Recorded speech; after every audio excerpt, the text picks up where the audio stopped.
mayaman lang hanggang pwedeng magkaroon ng Hermes tsaka Louis Vuitton.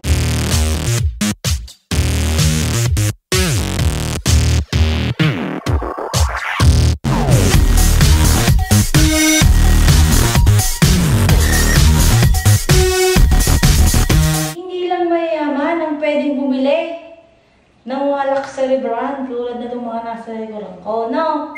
So kung gusto nyo malaman at makita kung anong mga ito at kung saan galing itong mga ito, ay keep on watching!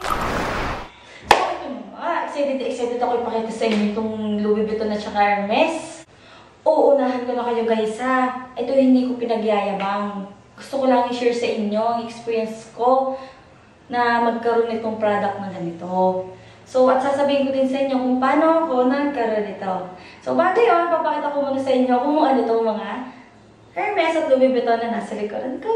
So, sobrang ako excited pakita sa inyo. Grabe, binuksan ko na siya kanina. So, may papakita ko sa inyo ulit. So, kunyari, nag-unbox tayo, no? Unboxing ulit, kunyari. Oh, bongga. Oh, may box pa, mamshi. Oh, oh! So, ito yung nasa loob ng box niya. Meron siyang care card and itong kanyang Hermes na authenticity card. And ito, hindi ko alam mga chorbalin. So, yan. And, oops! Pakita ko na sa inyo yung laman. Tcharan! Ano ba tawag dito? Hindi ko alam yung tawag sa Hermes na to. Basta alam ko lang chinela siya na H. Ang ganda, guys! Yee! Perfect to. So, mahilig ako sa ganito. Perfect na perfect siya. Kasi summer, mahirap na, ang init naman kung lagi ka nakasapatos. So, napakaganda. Bagay lang siya sa dress, sa short, kahit saan. Bagay sa pantalon, simple yan na masosyanan. Diba? Pampalengke. Actually, pampalengke. Kaya ba? Pampalengke na kay Hermes. And next one, itong Louis Vuitton. Pamalengke ulit. Pampalengke, no? Oh! Ang tawag ata dito yung Louis Vuitton na favorite. Yes, sobrang ganda niya. So, meron siyang mga cards na hindi ko na lang siya nailabas. So, yan. Ang ganda. Perfect. Ang ganda. Ay! Oh.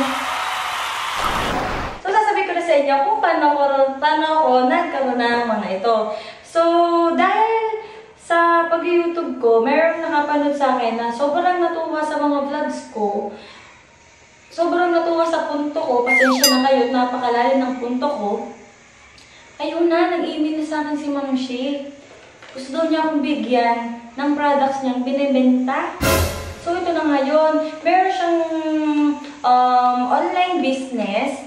Ang pangalan ng online business niya is yung The Brand. The Brand. So, ilalagay ko sa description box yung link ng kanyang page para ma-browse nyo kung gusto nyo makita yung mga products niya. So, yun po, hindi ko siya binili, hindi ko din po siya hiningi. So, sobrang thankful ako na hindi ko akalain na dahil sa pagbibideo kong ganito, may natutuwa sa akin. Tapos yun nga, pinadalan pa ako ng ganito. So, hindi ko na-expect. Alam mo, Ma'am Shi, oo, hindi siya original. May magbibigay ka naman ng Hermes tsaka ng Louis Vuitton na sabay na original. Hindi ko pagkamahal-mahal nito. So, yun na. Yun nga po ha, hindi po siya authentic. Siya po is top premium quality. Quality lang siya. Pero in fairness, mga mamshi, ang ganda. As in, ang bigat. Ang ganda, wala akong masabi. Lahat ng mga ano niya, meron siya mga talagang, may talagang may Louis Vuitton. Tapos may paper bag pa. Yun, tapos kompleto, meron din siyang meron din siyang code sa loob. Talagang, kung marunong ngayong titingin at bubusisiin tong bag, malalaman nilang hindi original, hindi tunay. Pero kung titingnan mo, suot mo, ay hindi mapapagkama ng peke. Yan namin nasa pagdadala. Sobrang ganda. Alam mo ba, ang presyo nito sa kanya, na siya nagdadala sa akin. So, ang price niya is, kano ba to? 2.5 ata to? 2.5 lang. Ang ganda. Top grade premium quality. Sobrang ganda. Sobrang ganda, promise. Ang ganda ng balat niya. Talagang pantay-pantay yung mga logo niya. Kakatuwa. Ang ganda. Plus ito pa, Hermes, mga mamshi, sobrang ganda. Ang ganda ng quality. May box pa, may paper bag. Meron pa rin to, cloth na ganito. Diba, lakas maka-original? Ano, magkano lang? Magkano to? 2.5. 2.5 lang to, mamshi. 2.5 lang. May ganito ka na. Hindi talaga makakalata. Mabigat. Ang ganda. So, papakita ko sa inyo yung worn photos ko na ito.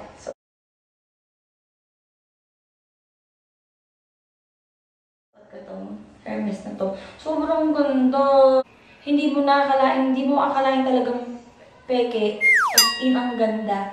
So, 225 lang to sa kanya. So, yung kung may mahihilig sa inyo ng mga luxury brand, mahihilig sa inyo ng mga hindi naman authentic. Pero kasi syempre, di ba, magkano ba original price ito? Ito ata, nasa 60,000 yung ganito. Itong gantong bag, nasa magkano? 150 ata, 150,000. Di ba? So, ayun guys, sobrang natutuwa lang ako kaya share ko sa inyo yung experience ko sa pagbablog. Yan, nagkaganto ako, hindi ko on-expect, sobrang natuwa ako.